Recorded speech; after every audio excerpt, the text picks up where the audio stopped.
యెషయా గ్రంథము, ఒకసారి యెషయా గ్రంథము 57వ అధ్యాయము 19-20 వచనాలు చూడు.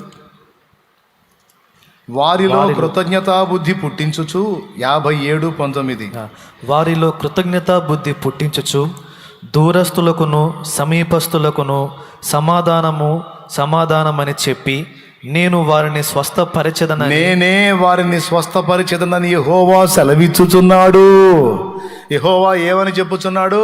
అసమాధానం అని చెబుతున్నాడా?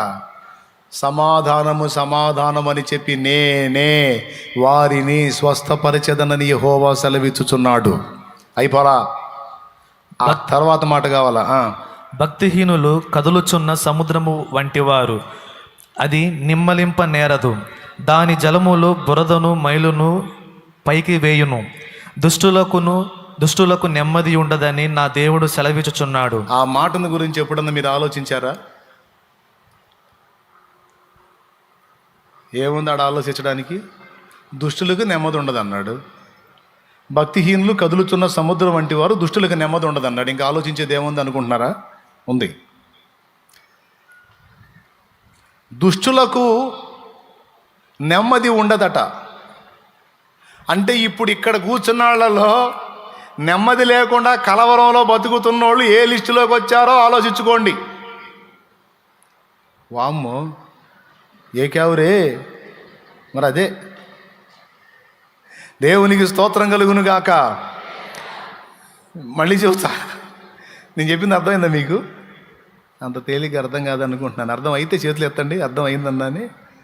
ఏమర్థమైంది? నెమ్మది లేకుండా కదులుతున్న సముద్రం లాక నెమ్మది లేకుండా అసమాధానంతో బతికేవాళ్ళు దుష్టులు, భక్తిహీనులట. ఇప్పుడు మీలో నాకు నెమ్మది లేదన్నా, అసలు సమాధానం లేదన్నా అన్నోళ్ళు చేతులు ఎత్తండి.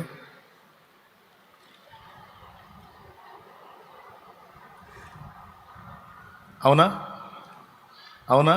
నెమ్మది లేదు, సమాధానం లేదు, కష్టాల్లో ఉన్నాం, కలతల్లో ఉన్నాం. మరి అట్టయితే మీరు ఈ లిస్టులోకి వస్తున్నారు. ఏ లిస్టులోకి వస్తున్నారు? భక్తిహీనుల లిస్టులోకి వస్తున్నారు. మరి భక్తుల పని ఏంటి అంటే ముగ్గురు నలుగురు చేతులు ఎత్తే వాళ్ళకి అర్థం కాల. మిగతా వాళ్ళందరికీ అర్థమైంది. ఎందుకు అర్థం కాదు? ముదురులు, మావులోళ్ళ. ఇప్పుడు చెప్తున్నాను వినండి. భక్తి పరులకు దేవుని మీద ఆనుకునే మనసు ఉంటుంది. దేవుని మీద ఎవరైతే పరిపూర్ణంగా ఆనుకుంటారో, ఆధారపడతారో, వాళ్ళ నెమ్మదికి ఏ ఢోకా ఉండదు. ఒక పక్క ఊరు కొట్టకపోతున్నా సరే నిమ్మళముగా నెమ్మదిగా ఉండగలుగుతారు. భక్తుల తత్వం అది.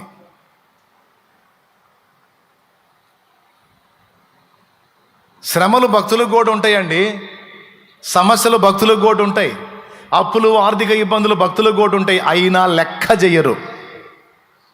ఎందుకంటే వాళ్ళు విశ్వాసులు విశ్రాంతిలో బ్రతుకుతుంటారు. ఎన్ని కలతలన్నా ఉండని, ఎన్ని నిందలన్నా రాని, ఎన్ని అప్పులన్నా కానీ, ఎన్ని తిట్లన్నా తిట్టని, నా దేవుడు ఉన్నాడు, ఆయన చూస్తున్నాడు, ఆయన వింటున్నాడు, ఆయన రాస్తున్నాడు, ఆయనే నాకు తీర్పు తీరుస్తాడు అని విశ్వాసులు కదా, విశ్వాసం గలవాళ్ళు కదా, నెమ్మదిగా ఉంటారు, ప్రశాంతంగా ఉంటారు. మరి దుష్టులకి విశ్వాసం ఉండదు. విశ్వాసం లేని హృదయాలను దుష్ట హృదయం అన్నాడు. వాళ్ళకి నెమ్మది ఉండదు అన్నాడు. ఇప్పుడు ఇక నెమ్మది లేని జీవితం జీవించొద్దు. ఇక నుంచి నా దేవుడు ఉన్నాడు, నేను ఆయన మీద ఆనుకున్నాను, ఇది మొదలుకొని నాకు నెమ్మది, సమాధానం. చెప్పండి, నేను నా దేవుడి మీద ఆనుకున్నాను, నా హృదయం నెమ్మదిగా ఉంది, ఏదైనా ఆయనే చూసుకుంటాడంటే చేయొచ్చు. దేవుడు నన్ను బలి ఆడిస్తాడు ఒక్కోసారి. నేను చెప్తా, ఎప్పుడన్నా. ఇప్పుడు నాకు కూడా ఒత్తిళ్ళు ఉంటాయి కదా, సమస్యలు, ఇబ్బందులు, కొంతమంది అన్యుల ద్వారా, అలాగే ఈ పరిచర్య, దాని విస్తరణ, కొన్ని చోట్ల స్థలాల వివాదాలు, నాకు కూడా నెమ్మది లేని స్థితిలో వస్తాయి. నెమ్మది లేకుండా నేను కలతతో కలతతో ఇబ్బంది పడతా, ఆవేదన పడతా, దేవుడు ఏం చెబుతాడని వాక్యం తీశాను అనుకో, యెషయా 57 వచ్చింది.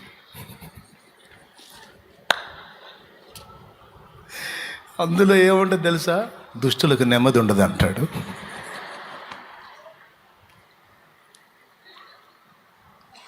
నీకు అర్థమైందా? అప్పుడు నేను మళ్ళీ ఎట్లా ఉంటుంది సార్? నాకెందుకు నెమ్మది లేదు? నాకు నువ్వు ఉన్నావు, నాకు నువ్వు ఉన్నాయో, నేనేం దిగులు పడలేదు, విచారపడలేదు. కాకపోతే కొంచెం టెన్షన్ పడ్డా అంతే. మనకి ఇంకా అబ్బాయి ఏం లేదు అని చెప్పి ఒక్క దెబ్బకి తుప్పు వదిలినట్టు అయింది నాకు. ఒక్కటే మాట కొట్టి దిమ్మ తిరిగినట్టు. ఏందిరా దడ పడుతున్నా, ఏంది కంగారు పడుతున్నా, ఏంది కలత పడుతున్నా, ఏంది ఏంది ఏంది నెమ్మది లేదని అటు ఇటు తెగ తిరుగుతున్నా, ఏంది దుష్టులకు అట్టుండేదా? దుష్టులకు అట్టుండేది. నీకు నేను ఉన్నా కదరా, ఆడికి ఏ దిక్కు లేదు కాబట్టి ఆడు టెన్షన్ పడతాడు, కంగారు పడతాడు, ఆడు ప్రశాంతంగా ఉంటాడు, ఇంకొకటి ఉన్నాడో. నువ్వు నా బిడ్డవి, నీవు నా రెక్క కింద విశ్రాంతి పొందురా పిచ్చోడా. సురక్షితమైన నా రెక్కల నీడలో నువ్వు ఉన్నావన్న సంగతి మర్చిపోకురా విర్రోడా. ఉట్టి వెర్రిమాలోకం ఏంట్రా నువ్వు? ఎక్కడున్నారో నువ్వు? నా రెక్క కింద ఉన్నా ఏంది? మరి ఏంది నెమ్మది లేదని తిరుగుతున్నాయింది? లేదా నీకు లేదా? పా యెషయా గ్రంథం 57 బా. నెమ్మది లేని వాళ్ళు అక్కడ ఉన్నారులేపా. చదివితే దుష్టులకు నెమ్మది ఉండదు. కొడితే ఒకటే దెబ్బ, ఇక సైలెంట్, ఇంకంతే. ఆ దెబ్బతో ఆ దడ ఆయాసం మొత్తం పోయి పాట ఎత్తుకుంటా, నాకేమీ కొదువా. దేవునికి స్తోత్రం. ఎంతమందికి అర్థమైందండి? నవ్వు వచ్చింది కదా మీకు? దేవునికి స్తోత్రం. వచ్చిందిలే. ఒక్కోసారి సౌమ్యంగా చెబుతాడు, చిరాకు పుట్టిందని ఎట్లాంటివి చూపిస్తాడు వచనాలు. భక్తిహీనులేరా, కదులుతున్న సముద్రంలాగా ప్రశాంతంగా ఉండండి. నువ్వు భక్తిహీనుడివా? దుష్టులేరా, నెమ్మది లేకుండా గందరగోళం అయిపోయేది. నువ్వు దుష్టుడివా? నువ్వు దుష్టురాలివా? ఎందుకట్ట అవుతున్నా మరి? అవిశ్వాసివా నువ్వు? అవిశ్వాసులరా, వాటి కోసం వీటి కోసం అది లేదు ఇది లేదని గందరగోళం అయ్యేది. విశ్వాసులకు నేను ఇస్తానన్న నమ్మకం ఉంటుందిరా, ప్రశాంతంగా ఉంటారా, విశ్రాంతిలో ఉంటారా. నువ్వు ఎందుకు ఉంటల్లా? నువ్వు అవిశ్వాసివా, భక్తిహీనుడివా, దుష్టుడివా? కాదయ్యా. మరి ఇంక నోరు మూసుకోయా. సరే ప్రభు. ప్రియులారా, ఇప్పుడు చెప్పండి, విశ్వాసులైతే ఎందులో ఉండాలి? విశ్రాంతిలో ఉండాలి. నువ్వు విశ్రాంతిలో ఉంటున్నావు అనుకో, ఎన్ని టెన్షన్లు అయినా సరే విశ్రాంతిలో నువ్వు ఉంటున్నావు అనుకో, ఒరిజినల్ విశ్వాసివి నువ్వు. ఒరిజినల్ సరుకు అన్నమాట. కొండంత ఆపదలు చుట్టుముట్టి ఉన్నా నువ్వు ధైర్యంగా, నిమ్మళంగా, నెమ్మదిగా ఉన్నావు అనుకో, ఒరిజినల్ సరుకు అన్నమాట. ఒరిజినల్ విశ్వాసి. ఊరకూరకనే కదిలిపోతున్నావు అనుకో, ఇది డౌటే, ఇది నకిలీ సరుకు. ఒరిజినల్ సరుకు అయితే నిన్నటికి దేవుడు, నేటికి దేవుడు, రేపటికి కూడా ఆయనే ఉన్నాడు. దేవా, ఇదిగో నీ చిత్తం నెరవేర్చ నాకు శక్తి నీవు. ఇదిగో నీ దాసుని, నువ్వు నాకున్నావు. నేను నిరంతరం నీ విశ్వాసంలోనే బ్రతుకుతున్నాను. నాకు భయం లేదయ్యా, నాకు టెన్షన్ లేదు. నా తండ్రివి నువ్వు ఉన్నావు, నువ్వే చూసుకుంటావు. దేవా, నాకు తెలీదు, నేను ఇంతే అనుకుంటానండి. నా పర్సనల్ చెప్తున్నా కదా. నాకు మరీ మొరాయించినందుకు ఏదన్నా ఏకాంతంగా పోయి కూర్చొని, నాకు తెలియదు, నువ్వే చూసుకో, నా వల్ల కావట్లేదని చెబుతా. నన్నేం చేయమంటావు? నా వల్ల కావట్లే, నువ్వే చూసుకో. నువ్వున్నావుగా, నువ్వున్నవాడివిగా, సర్వశక్తి గలవాడివిగా. నాకు తెలియదు ఎవరితో మాట్లాడతావు ఏమో, నాకు తెలియదు. కోటాలకు టైం వస్తుంది. మరి ఏడాది తిరుగుతున్నాను, పిచ్చి పట్టినట్టు తిరుగుతున్నా, ఏడ దొరకలా. మరి నన్ను ఏం చేయమంటావు? ఇతను అమ్మని అంటున్నాడు, నాకు తెలియదు, నువ్వే చూసుకో అంటే వచ్చి మొత్తం అప్పచెప్పిపోయాడు. దేవునికి స్తోత్రం కలుగును గాక. అది నాకేం తెలుసా, నన్నేం చేయమంటావు? ఆయన అమ్మడంట కోటుగాడు. మరి సంగతి ఏం చూడు, కోటుగాడు సంగతి దేవుడు చూశాడు. ఎవరైనా నా దేవుడు కదిలిస్తాడు. అయిపోయింది అనుకున్న దాన్ని ఏం కాలేదు, ఇదిగో నేనున్నాను అంటాడు ఆయన. దేవునితో మాట్లాడేటప్పుడు దేవుడు సంతోషపడేటట్టు మాట్లాడాలి. వీళ్ళు వచ్చి అవిశ్వాసం మాటలు మాట్లాడితే ఏం మాట్లాడాలి తెలుసా? నోరు మొయ్యండి, పిచ్చి మాటలు మాట్లాడొద్దు. ఏముందో అదైపోయింది, ఇదైపోయింది, అట్టయిపోయింది, ఇట్ట సోది మాట్లాడొద్దు. మీరు అట్లా మాట్లాడేటట్టయితే పక్కకి వెళ్ళండి. మీరు ఏమైంది, ఏం కాల, నా తండ్రి ఉన్నాడు, నాకు జరిగిందంతా నా మంచికే వచ్చిద్ది, జరిగిందంతా నా మేలుకే వచ్చిద్ది. నీకు నష్టంలా కనపడుతుందేమో, నేను కష్టాలు పడుతున్నాడు కనపడుతుందేమో, ఇవన్నీ నాకు అవసరం, ఇవన్నీ నా మేలుకే వస్తాయి. మీకేం తెలుసు? ఇవన్నీ నా మేలుకే వస్తాయి, మీకేం తెలిసి వచ్చింది? మాట్లాడుతున్నారు పెద్ద. ఎవరు మూసిపండే. నీ మనసుతో మాట్లాడేటప్పుడు నీ మనసుతో కూడా నువ్వు మాట్లాడుకోవాలి. మనసు కోతి లాంటిది, గంతులేస్తుంటుంది. ఏయ్ మనసా, ఏమిటే గంతులేస్తున్నావు? ఏమిటే భయపడుతున్నావు? ఏమిటే ఏదేదో అయిపోతుంది అన్నట్టు ఆందోళన పడుతున్నావు? పిచ్చి మనసా, ఏమైంది? నీ మనసుకు కూడా నువ్వు సమాధానం చెప్పుకోగలగాలి. నీ మనసుకు కూడా నువ్వు వాక్కు రిలీజ్ చేయాలి. మనసు అంటది అయిపోయింది, అంతా అయిపోయింది, కొంప మునిగిపోయింది, ఏదో జరగబోతుంది, ఏదో అయిపోబోతుంది, ఏదో జరగబోతుందని మనసు అంటుంటే ఏమీ జరగట్లేదు. అంతా మనకి ఫేవర్గానే జరిగిద్ది, అంతా మనకి ప్లస్సే అయిద్ది, అంతా మనకి మంచిగానే జరిగిద్ది.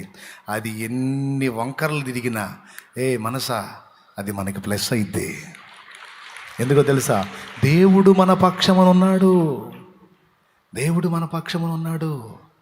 సమస్తము సమకూర్చి మేలుకు తెస్తాడు. ఏదన్నా జరగని అది అడుదిరిగి ఇటు తిరిగి మంచికే. మీకు గుర్తుండాలి, ఎందుకంటే ఇలా సమస్తము సమకూడి నా మేలు కొరకు జరుగుద్ది. మనసా అంతా మనకి మంచి జరిగితే. జనాలకు చెప్పడం కంటే ముందు మన మనసుకు చెప్పుకోవాలి. చెప్పండి, నీ మనసుకి, మనసా చెప్పు, నా మనసా కలత చెందకు. చెప్పు, మనసా కలత చెందకు, సమస్తము సమకూడి మన మేలుకే జరిగితే. ఎందుకనగా చెప్పు, ఎందుకనగా మనం దేవుణ్ణి ప్రేమిస్తున్నాం. దేవుడు చెప్పు, దేవుడు మనల్ని ప్రేమిస్తున్నాడు.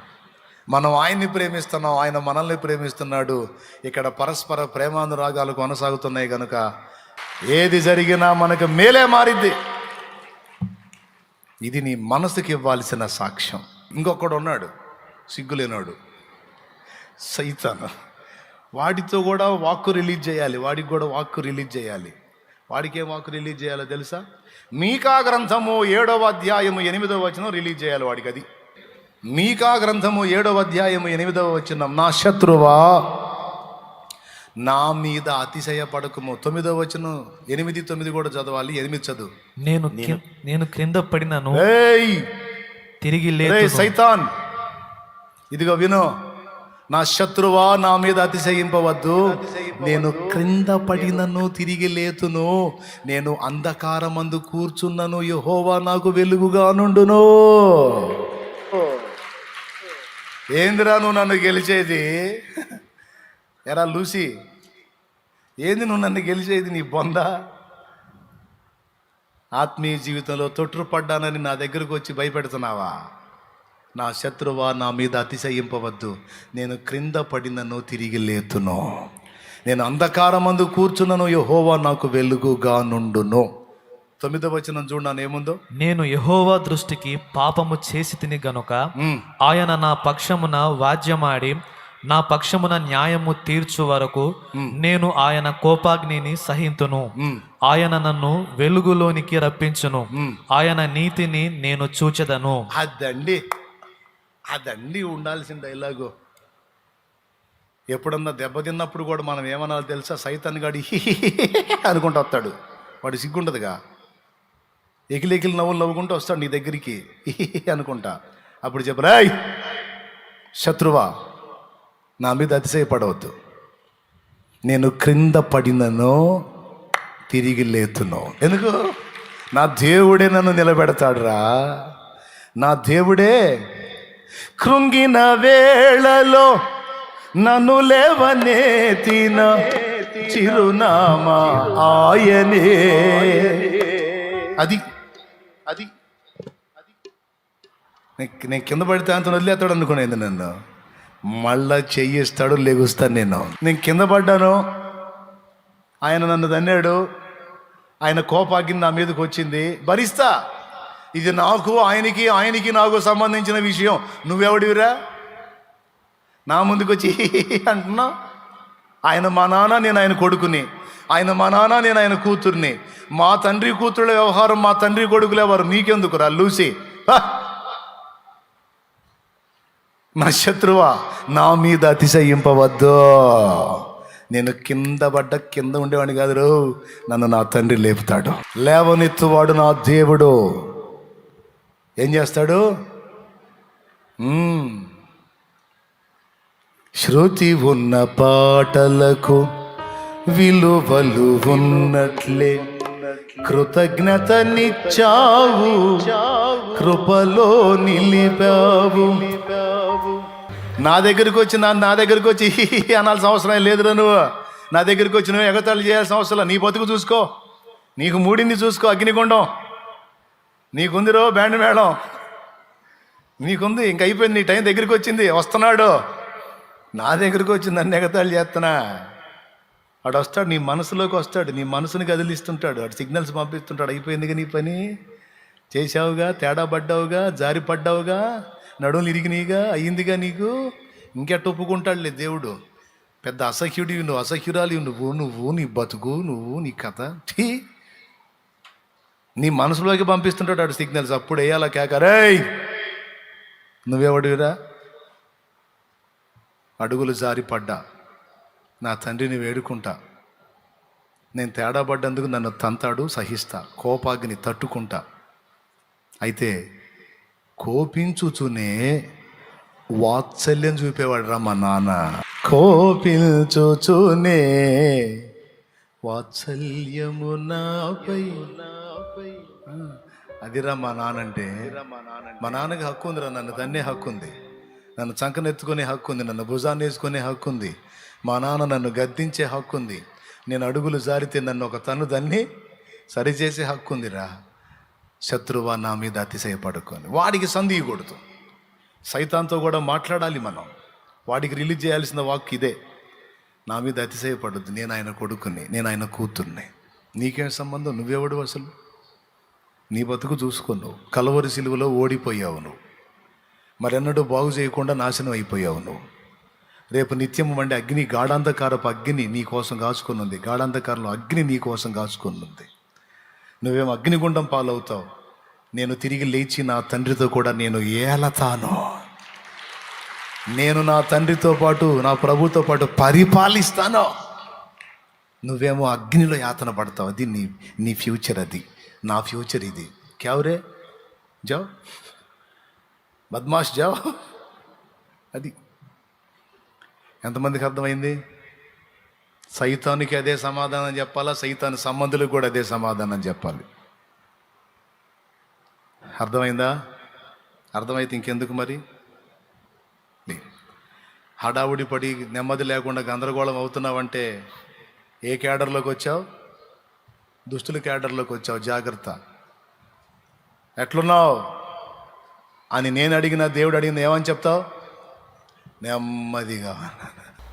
ఈరోజు దేవుడు నీతో మాట్లాడుతున్న మాటలు, ఆయన మాటలు ఆత్మయు జీవమై ఉన్నవి. శత్రువు కూడా వాడి మాట ద్వారా ఒక స్పిరిట్ని రిలీజ్ చేస్తాడు. మనం కూడా మన మాట ద్వారా ఒక స్పిరిట్ని రిలీజ్ చేస్తామనే ఒక అద్భుతమైన సత్యాన్ని ఈరోజు మనం నేర్చుకుందాం. మనం సమాధానం అని పలికితే సమాధానపు శక్తి వెళుతుందట ఇంటి మీదకి. మనం ఏ మాట ఎదుటి వాళ్ళతో పలుకుతామో ఒక స్పిరిట్ రిలీజ్ చేసినట్టు, మనం ఒక ఆత్మను వారి మీదకి పంపుతున్నట్టని మర్చిపోవద్దు. పిల్లల్ని గురించి కానీ, పెద్దల్ని గురించి కానీ మాట్లాడేటప్పుడు, ఇంట్లో వ్యక్తుల్ని గురించి మాట్లాడేటప్పుడు శాపవచనాలు, దరిద్రపు మాటలు, అవమానకరమైన మాటలు, కృంగిపోయే మాటలు మాట్లాడకూడదు. ఆ విధమైన స్పిరిట్ పంపుతాం మన వాళ్ళ మీదకి. అది కాదు, వారు బలహీనులైనా వారు బలవంతులు అవుతారనే వాక్కు రిలీజ్ చేయాలి. నిష్ప్రయోజకులైనా సరే ప్రయోజకులు అవుతారన్న వాక్కు రిలీజ్ చేయాలి. ఇంట్లో శాపం విలయతాండవం చేస్తున్నా సరే ఆశీర్వదించబడబోతున్నాం. మనం ఆశీర్వదించబడిన వారమని పలకాలి, ఆశీర్వదించబడిన వారమని పలకాలి. మనం దేవుని ఆత్మ గలవారమని పలకాలి. మన ఇల్లు ఇప్పుడు కలతలో ఉండొచ్చు, దేవుని సమాధానం సమృద్ధిగా మన మీదకి వచ్చిందని పలకాలి. సమస్త విషయాల్లో నేను ఇప్పుడు రోగినై ఉండొచ్చు, నేను రోగినై ఉండొచ్చు, కానీ నన్ను చావుకు అప్పచెప్పడు నా దేవుడు. నేను చావను, నేను సజీవుడనై నా దేవుని క్రియలు వివరిస్తానని చెప్పాలి. మాట్లాడటం నేర్చుకుందాం.